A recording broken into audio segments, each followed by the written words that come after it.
Bismillahirrahmanirrahim. Alhamdulillahi rabbil alamin, wassalatu wassalamu ala rasuli rabbil alamin, nabiyyina Muhammadin wa ala alihi wa sahbihi ajma'in. Allahumma 'allimna ma yanfa'una wa dhakkirna ma nasina wanfa'na bima 'allamtana wa zidna 'ilma.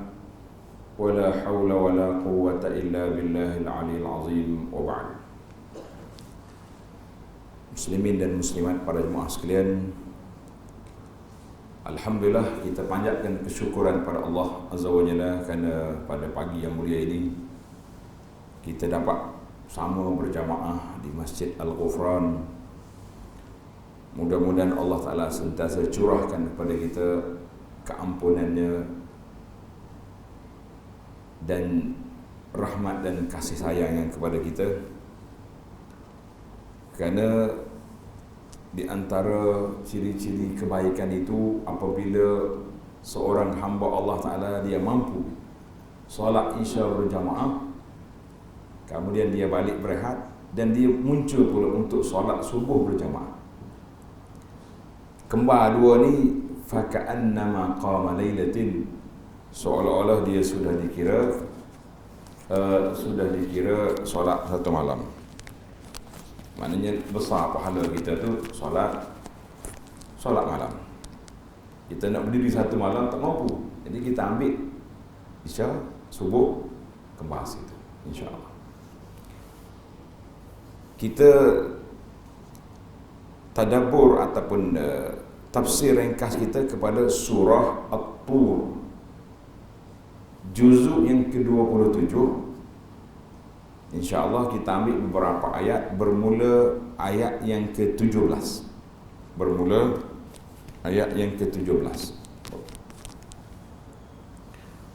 A'udzu billahis samii'il 'aliim minasy syaithaanir rajiim.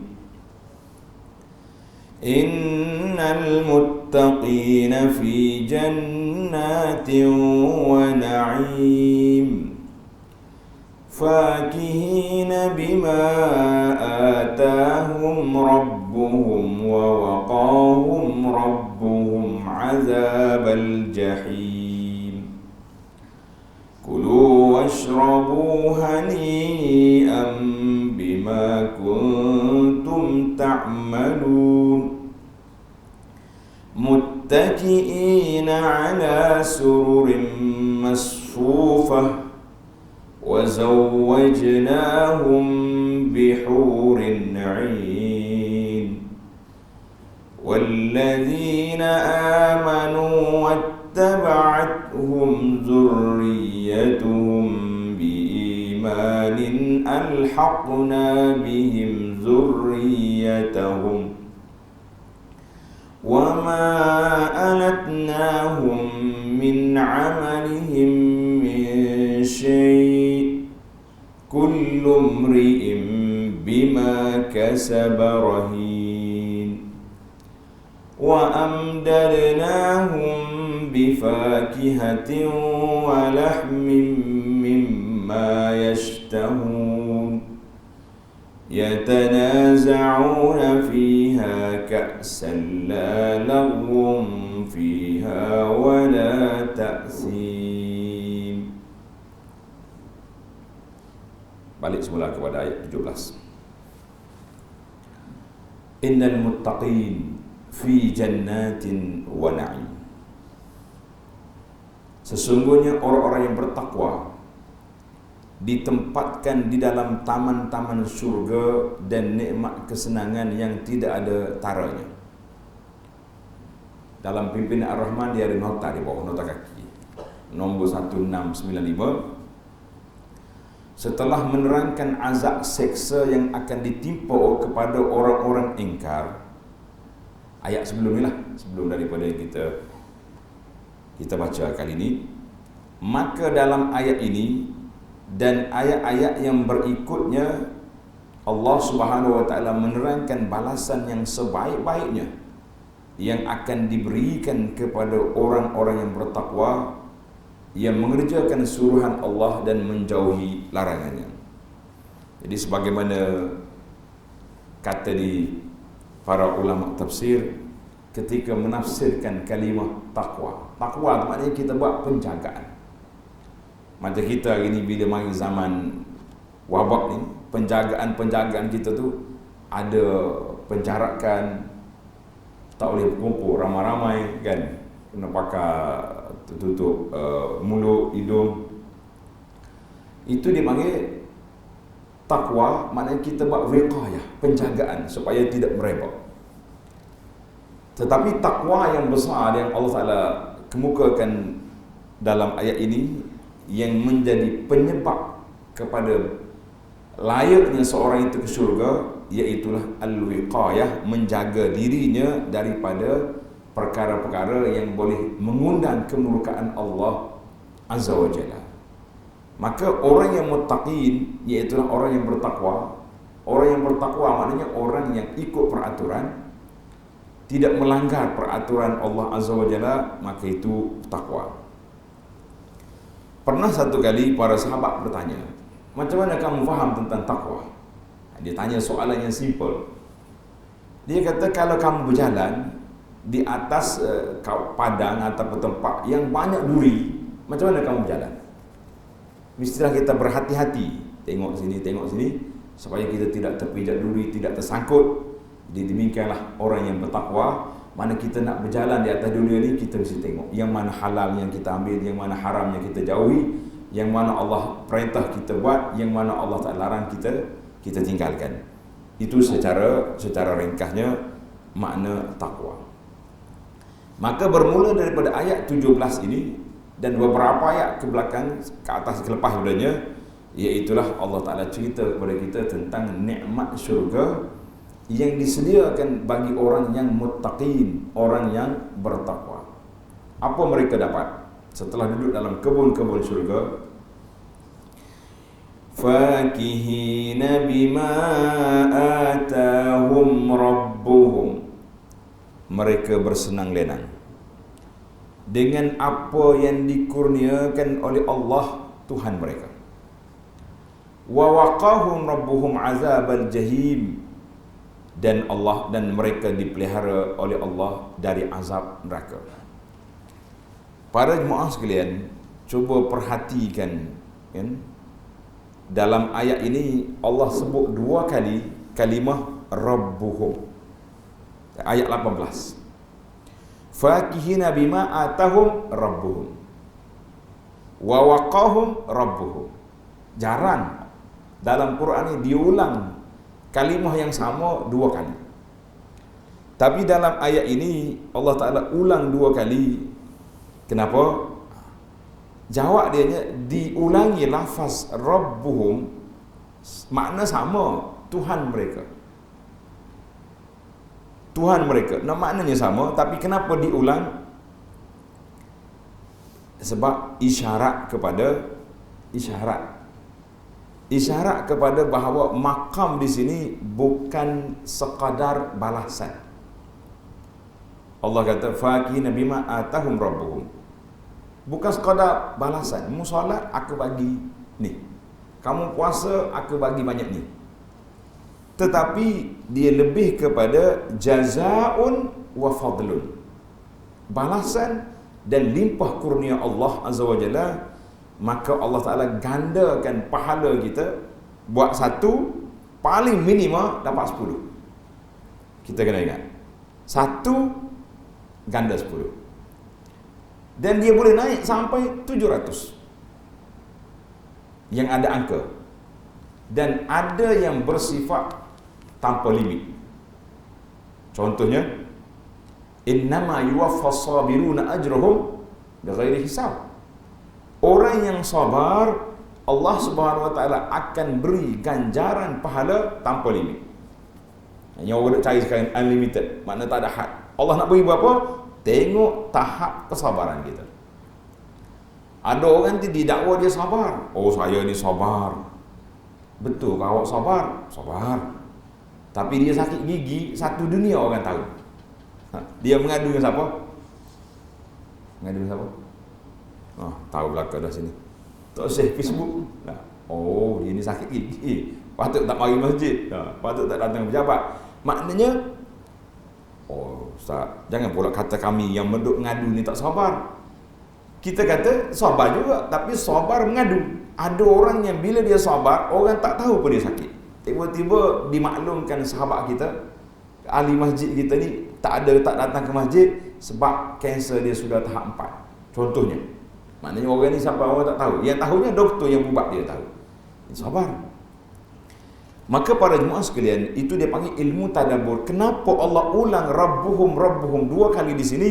Menunjukkan bukan sekadar balasan, tetapi lebih kepada ihsan dan tafadhul, lebih daripada limpah kurnia Allah Azza wa Jalla dia nak beri kepada kita. Sehingga kan Nabi SAW beritahu para jemaah sekalian, Nabi kata raka'atayil fajri, 2 rakaat sunat fajar yang kita solat tadi, sempat 2 rakaat sebelum subuh tadi, khairum minad dunya wa ma fiha, nilai di sisi Allah Azza wa Jalla lebih baik daripada kita memiliki dunia dan isi kandungan. Masya Allah, itu dia punya nilai dia. Tapi oleh kerana kita tak nampak nilai itu besar, jadi kadang-kadang kita mari awal ke masjid pun tak solat juga 2 rakaat, duduk tunggu kat tiang, tunggu orang iqamat. Kita kata kenapa sampai begitu sekali? Kita telah kehilangan aset yang besar yang Allah Ta'ala anugerahkan kita rak'atai, 2 rakaat je, nilai yang begitu besar di sisi Allah Azza wa Jalla. Sehingga orang buat kartun kan, lukis gambar orang paling kaya dalam dunia dia ni, akhir sekali dia kata paling hebat sekali 2 rakaat fajar. Dia sukalah sekadar nak takrib, orang panggil nak nampak. Tapi itu dia panggil pahala nilaian akhirat. Maka dalam ayat ini Allah Ta'ala sebut mereka bersenang fakihina bima atahum. Fakihina bima atahum. Allah kata, Allah Ta'ala, kamu bersenang-senang dengan sebab. Tengok, dia kata bima, dengan sebab dengan apa yang Allah Ta'ala anugerahkan kepada kamu. Apa Tuhan bagi kepada kita yang paling tinggi sekali darjat. InsyaAllah kita berdoa kepada Allah SWT supaya kita termasuk di kalangan kumpulan ini. Setelah ahli syurga masuk syurga, mereka duduk dengan nikmat yang begitu banyak, Allah tanya, hal raditum, kamu reda dah? Kamu happy dah dengan apa yang aku bagi ni? Tuan-tuan bayangkan nikmat yang tidak pernah ditengok oleh mata, tak pernah didengar oleh telinga, tak pernah dikhayal oleh hati kita. Tiba-tiba kita dah dapat benda ni, Allah tanya, mu suka dah? Subhanallah. Tentulah kita jawab, ya Rabbi kaifala arda, bagaimana aku tak reda? Allah kata, aku ada lagi, waladaina mazid, aku ada lagi tambahan. Ketika itu Allah Subhanahu wa taala tajalli, bukakan hijab. Orang yang beriman dapat memandang kepada wajah Allah Azza wa Jalla. Wujuhun yawma idzin nadhiratun ila rabbiha nazirah. Orang yang muka bercahaya pada hari kiamat, dia boleh tengok Allah Azza wa Jalla. Kemudian di saat itu Allah Ta'ala berfirman, uhilla alaikum ridwani fala asqatu alaikum ba'dahu abada. Allah kata, wahai hamba aku telah curahkan ke atas kamu keredaan aku tak akan murka lagi sampai bila-bila. Jadi para ulama mengatakan keredaan, reda Allah Ta'ala itu darjat yang tinggi setelah kita mendapat nikmat-nikmat syurga yang lain. Maka dalam ayat ini, ayat yang ke-19, Allah berfirman, kulu washrabu hani'an bima kuntum ta'malun. Allah dikatakan kepada mereka, siapa mereka itu? Orang-orang hidup dalam syurga. Kulu, makanlah. Washrabu, minumlah kamu akan makanan dan minuman yang lazat, yang baik kesudahannya, hani'a. Kenapa? Bima, tanda situ, bima dengan sebab apa yang telah kamu kerjakan. Jadi Allah Ta'ala sebut sini dengan sebab. Bagaimana kita nak memahami dalam sebuah hadis Nabi sallallahu alaihi wasallam, Nabi kata la yadkhul ahadul jannah bi'amalihi. Tidak ada seorang pun hamba Allah Ta'ala ini boleh masuk syurga dengan semata-mata amalan. Semata-mata amalan, kita jangan bangga. Oh, aku dah solat, aku dah puasa, confirm aku syurga. Tak. Bila Nabi SAW sebut macam ni, para sahabat bertanya. Sahabat ni, dia tanya, dia kata, wala anta ya Rasulullah. Tuan sendiri tak boleh masuk syurga dengan amalan. Nabi kata, wala ana. Walaupun aku sendiri tak dapat. Illa ayyataghammadani Allahu birahmatin minhu, kecuali dengan limpah kurnia Allah Azza wa Jalla. Maka di sini Allah sebut bima kuntum. Kulu washrabu hani'an bima kuntum, dengan sebab. Maka dalam bahasa Arab dia kata ba di sini dengan sebab amalan kamu. Mana Allah Ta'ala letak likulli syai'in sababa, dengan sebab. Sebelum daripada ayat ini, tuan-tuan tengok dalam ayat yang ke-16, tengok dalam Quran tu ayat 16, islauha fasbiru aw la tasbiru sawa'un 'alaikum innama tujzauna ma kuntum ta'malun. Tidak ada ba di situ. Beza besar tu. Untuk kita tadabbur Quran, tidak ada huruf ba, tidak ada itu mempunyai makna yang sangat berbeza. Nampak kan ayat 16 tu? Innama tujzauna ma kuntum ta'malun. Allah kata, aku balas kejahatan kamu ma kuntum, apa yang kamu buat, tu je. Satu balas satu, dua balas dua. Setara mana orang ni maksiat, itu dibalas. Darjat kezaliman setakat itu yang dibalas. Maka pembalasan itu setimpal. Ma kuntum. Bila mari ayat 19 ini, Allah kata apa? Kulu washrabu hani'an bima, dengan sebab. Dia panggil sebab. Allah Ta'ala sebut dalam Al-Quran, inna rahmatallah qaribun minal muhsinin. Rahmat Allah Ta'ala itu dekat dengan orang yang buat baik. Mana sebab membuat baik, rahmat Allah Ta'ala mari. Tapi berbeza dengan orang yang buat tak baik, balasannya satu je. Maka di sini dia panggil, di antara dua ayat itu mempunyai perbezaan yang besar. Balasan kepada kejahatan, iaitulah satu balas satu. Tapi bagi orang yang beriman, pahala dia bermula, ini bahasa orang offer sekarang ni kan, bermula dengan 10. Dia ganda sampai 700, dan dia boleh naik sampai kepada tanpa limit. Itu apa yang Allah Ta'ala beri. Maknanya sebab kamu buat, melayakkan kamu untuk mendapat keredaan Allah Azza wa Jalla. Sebab kamu buat, maka kamu melayakkan kamu untuk mendapat keredaan Allah Azza wa Jalla. Jadi kita tak boleh bangga, kita kata semata-mata ibadat lah. Tapi menunjukkan kepatuhan, menunjukkan kepada ketaatan, ketundukan kita kepada Allah Azza wa Jalla, maka menjadi sebab untuk kita menerima rahmat Allah Azza wa Jalla. Ini di antara rahmat Allah. Maka ayat 16 menunjukkan kepada keadilan Allah Azza wa Jalla, dia balas setakat itu. Tapi ayat 19 ini menunjukkan kepada rahmat dan limpah kurnia Allah Azza wa Jalla kepada kita. Maka dalam bahasa yang kita belajar, ini dia panggil bahasa menunjukkan kepada ar-raja wal khauf. Kita mengharap dan kita takut. Kita sangat perlu kepada pengharapan kita kepada rahmat Allah Azza wa Jalla. Kalau setakat kita buat sikit-sikit, aku ni macam mana? Tak ada mana-mana. Solat aku tadi khusyuk ke tak khusyuk? Kalau kita korek semua benda ni, kita akan jadi manusia yang kecewa, mungkin akan sampai ke hospital jiwa. Siapa boleh menentukan? Cuma oleh kerana kita dah buat, oleh kerana kita sudah beramal, maka kita letak pengharapan kita bahawa Allah kabul apa yang kita lakukan dengan seada yang ada pada kita. Itu yang disebut oleh para ulama. Maka para jemaah sekalian, ayat ini para malaikat telah mentarhib, mengucap selamat datang kepada ahli-ahli syurga. Kemudian terus kita pergi kepada ayat 20, bagaimana sifat mereka.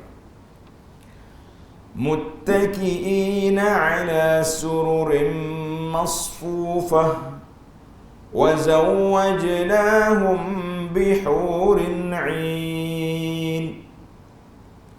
Mereka duduk berteleku di atas pelamin-pelamin yang berderet. Maknanya duduk bersandar, relax di atas singgasana yang cantik. Dan kami jadikan kawan teman mereka bidadari yang putih melepak. Lagi luas cantik mata. Jadi Allah Ta'ala sebut di sini, zawajnahum, bukan makna kahwin lagi, diberi qarn, teman, pasangan. Tak ada lagi majlis kahwin dalam syurga, tak payah. Yang kahwin atas dunia ni. Kalau ada orang kata saya nak kahwin pula dalam syurga macam mana, kita kata majlis perkahwinan itu buat majlis suka-suka ya. Sebab tidak ada lagi larangan syariat taklif, sudah tidak ada. Dalam syurga ni semata-mata nikmat, bahkan orang makan pun bukan kerana lapar, kerana suka. Tuan-tuan tahu ke dalam syurga tidak ada tandas. Umur ahli syurga berapa? Berapa? 33. Dan tidak akan bertambah. Tidak kata setiap tahun boleh belah kek hari jadi ke kek ulang tahun, tak ada. Tak boleh nak ulang tahun dalam syurga sebab dia tidak ada malam siang. Bila tak ada malam siang, maknanya tak berubah, tak, umur kita tak naik. Macam mana nak belah kek? Nak makan kek tak ada. Dalam syurga ni semua awak nak ada. Tu saya gurau, kata ada makcik tanya saya, dia kata ustaz saya ni tak boleh tahan satu je kata. Kalau makan nasi tak ada budu tak boleh makan. Dia kata dalam syurga ada budu. Kata bolehnya tanya dalam syurga. Kalau ada bukan busuk macam itulah. Maknanya jangan duk fikir. Allah Taala kata dalam hadis kursi, Allah berfirman a'dadtu li'ibadis salihin ma la 'ain ra'at wa la uzunun sami'at wa la khatara 'ala qalbi bashar. Aku dah sediakan kepada hamba-hambaku yang beriman perkara yang tak pernah terfikir oleh akal, tak pernah tengok oleh mata. Itu nikmat syurga. Kalau kita boleh fikir, tengok rumah orang cantik, kata, oh mata syurga rumah ini. Macam je, bukan syurga kan. Baik, itu dia panggil duduk at-tazwij, makna al-qarnu. Allah Taala beri kawan kita, tengok dalam ayat dia kata teman dari kalangan bidadari, kan? Jadi masa itu alhamdulillah orang masuk dalam syurga tak ada lagi sifat benci orang, sifat marah orang, sifat cemburu, tak ada. Isteri-isteri kita yang ada atas dunia ni pun dia relax ya dalam syurga, tak ada lagi nak marah-marah. Apa ni abang ni duduk dengan bidadari pula, tak ada. Dia tu ketua segala bidadari, tidak jadi masalah. Bidadari itu di bawah dia. Masya-Allah. Baik. Dia kata apa ni? Wa zawwajnahum bihurin 'ain. Tamatlah nikmat-nikmat yang disediakan oleh Allah Azza wa Jalla. Timbul lagi soalan, kita ni kalau berjalan, seronok jalan seorang ke seronok dengan keluarga?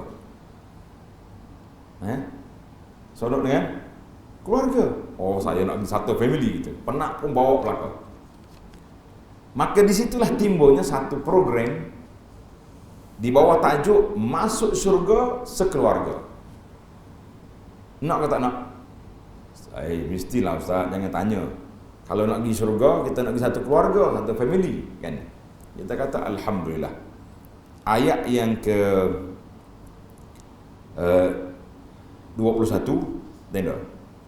Maknanya timbul soalan, orang ni masuk syurga, di mana keluarga dia? Family dia duduk di mana? Maka Allah jawab. Tengok ayat 21 ni sangat jelas. وَالَّذِينَ آمَنُوا وَاتَّبَعَتْهُمْ ذُرِّيَّتُهُمْ بِإِيمَانٍ أَلْحَقْنَا بِهِمْ ذُرِّيَّتَهُمْ.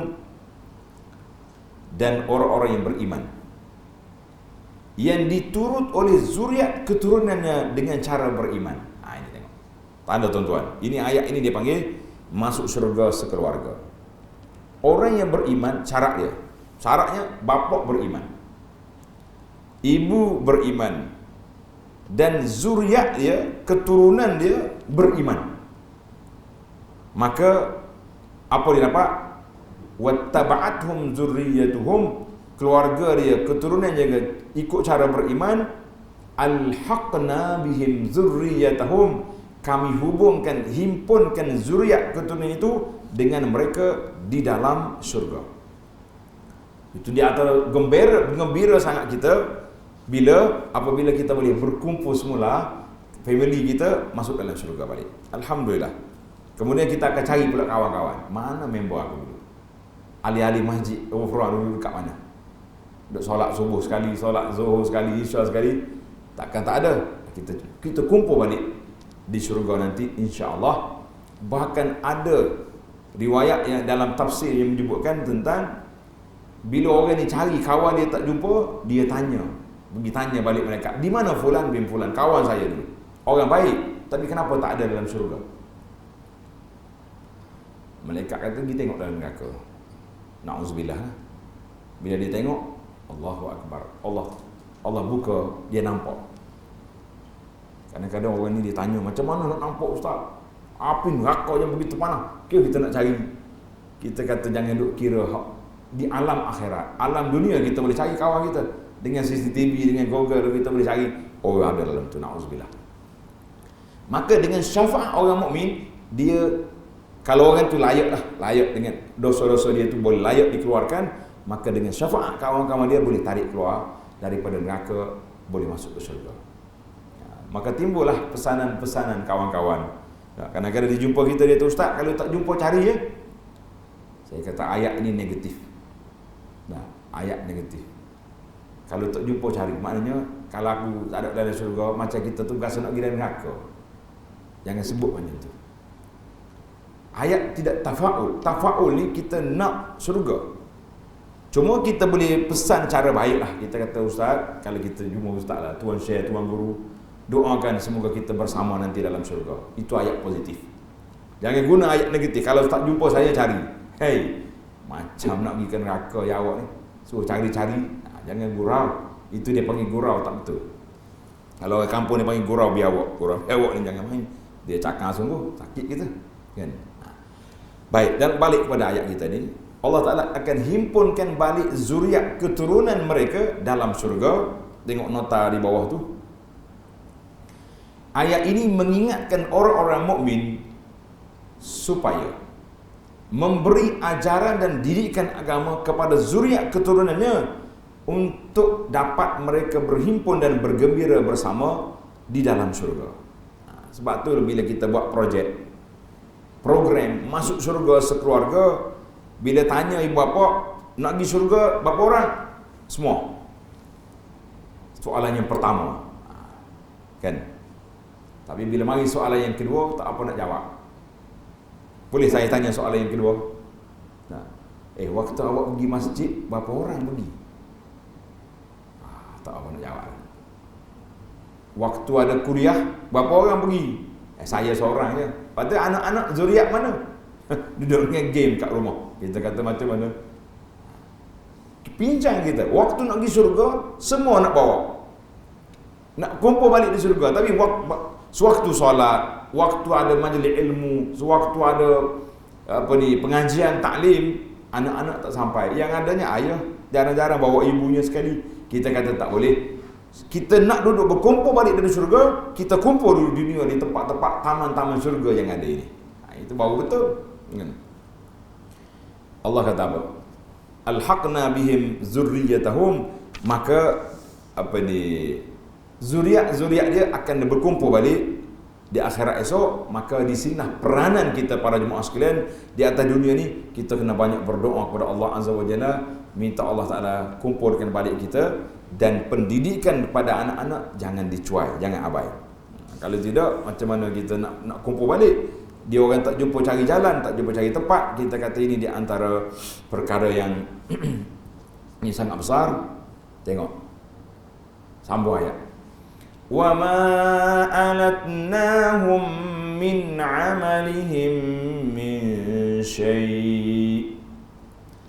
dan kami dengan itu tidak mengurangi sedikit pun dari pahala amal-amal mereka.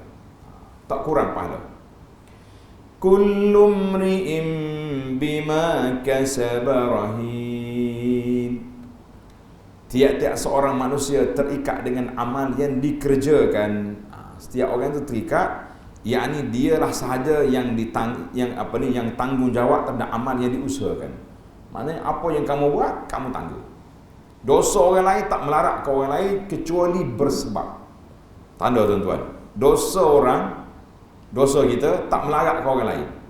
Dosa orang lain tak mari kepada kita kecuali dengan sebab. Apa sebab? Kita bapa, kita biarkan anak-anak kita tanpa pendidikan Islam, tak suruh dia solat, tidak arahkan mereka tutup aurat contohnya. Suami biarkan isteri ke sana ke sini tanpa kawalan, tidak patuh SOP syariat dari sudut pakaiannya.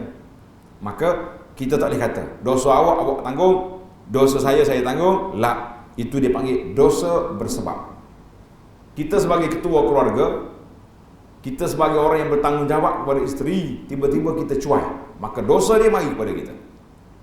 Jangan kata tak ada, Allah Ta'ala sebut dah kan, wala taziru waziratun wizra ukhra. Dosa orang lain tak tanggung, kita kata itu orang yang berasingan, tapi di bawah tanggungjawab kena tanggung.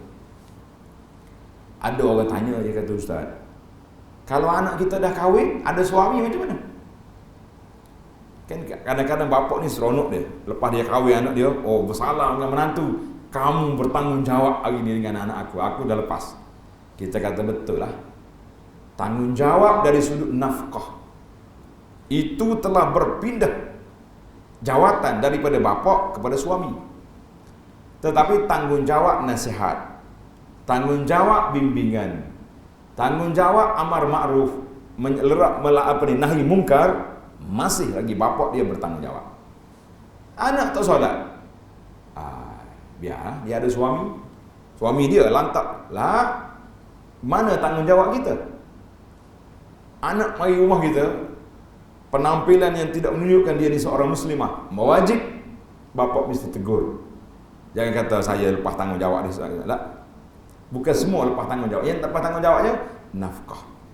Itu telah berpindah kepada suami selagi isteri dia tidak nusyuz, tidak derhaka kepada suaminya. Ingat, ini banyak. Allah kata apa? Kullu mri'in bima kasaba rahin. Setiap orang tergadai, terikat dengan apa yang dia buat atas dunia.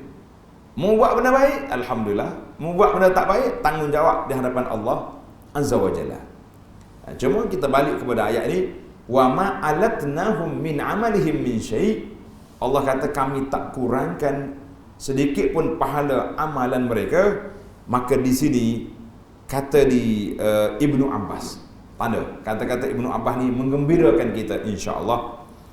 Ibnu Abbas kata, innallaha yarfa'u zurriyatal mu'min ma'hu fi darajatihi fil jannah.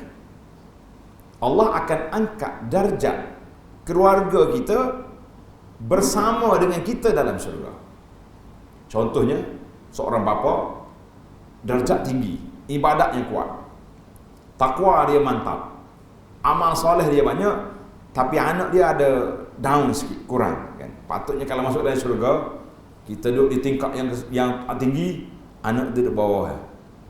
Tapi dengan Allah Ta'ala nak menggembirakan bapa dia dengan sebab dia tu orang baik, maka dibawanya, dikumpulnya anak-anak dia sekali dengan dia dalam darjat yang sama. Ini kata di Ibnu Abbas, wa in kanu dunahu fil amal, walaupun anak itu kurang daripada darjat bapa dia dari sudut amalan.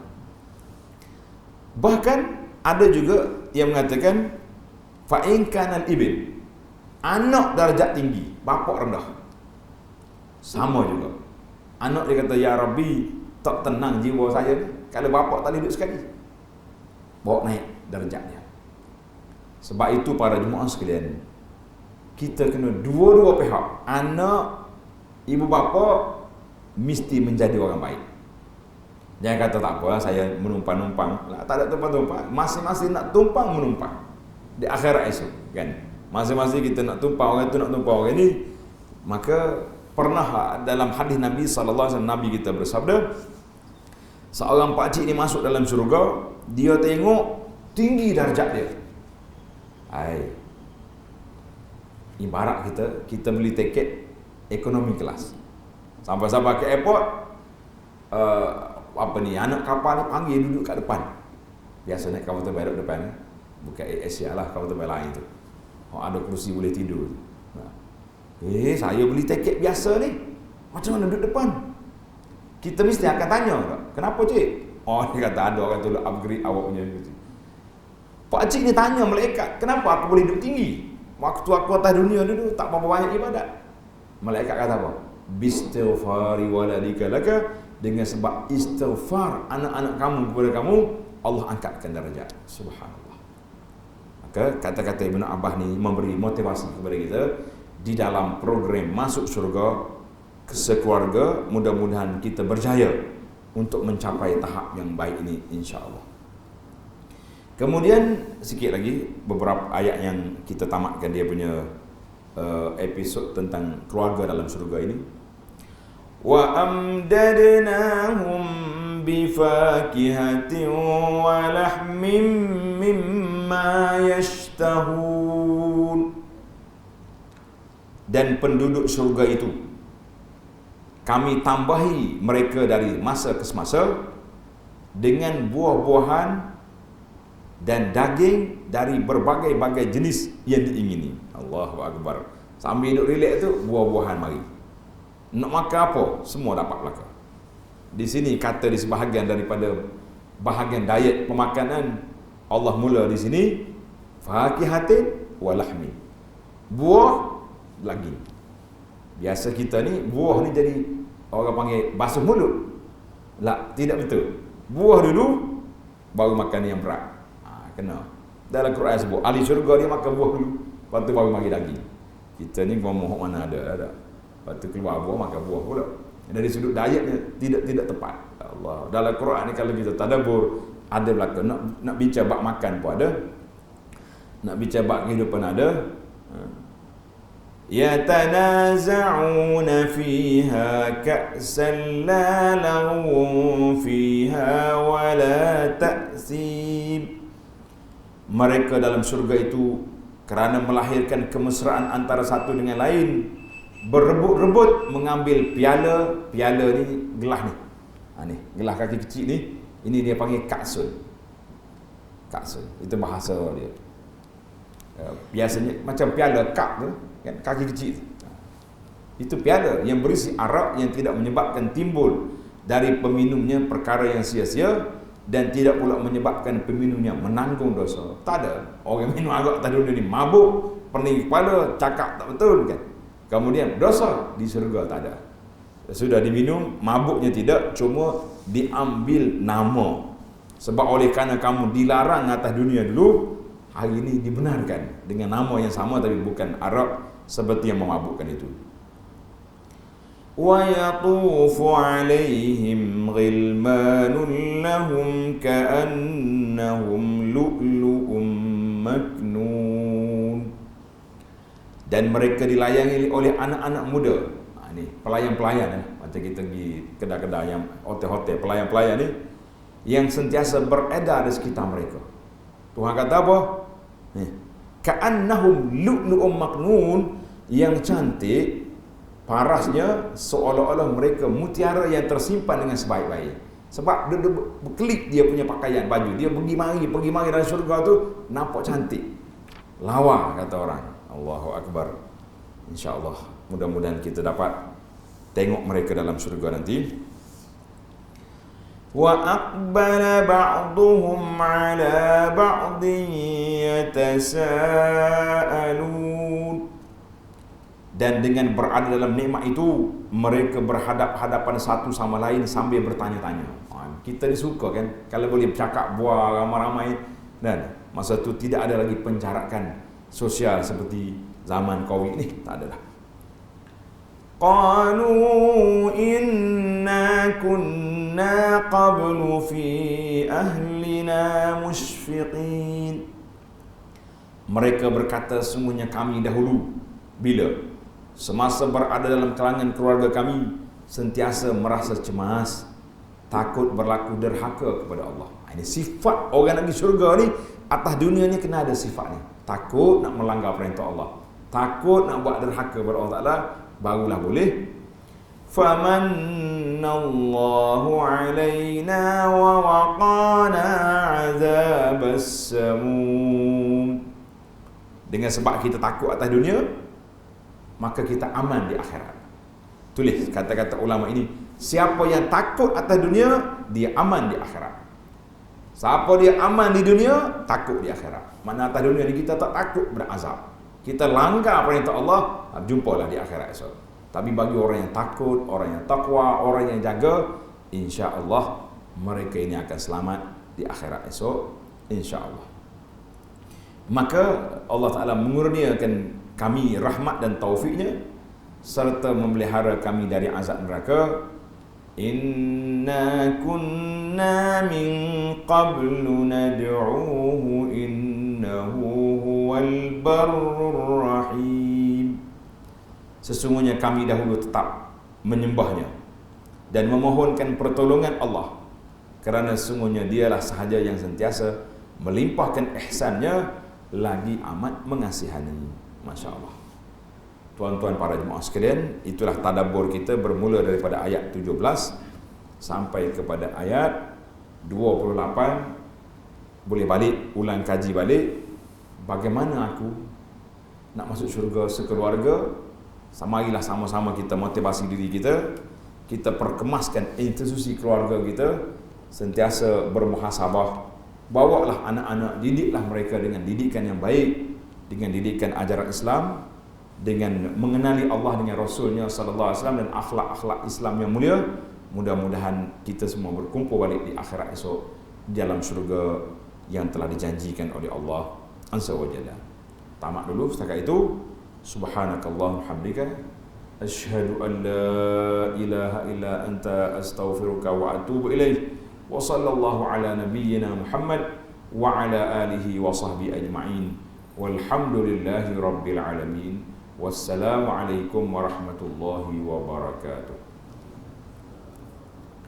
Alhamdulillah. Banyak ayat-ayat kita motivasi tentang keluarga ni sangat penting.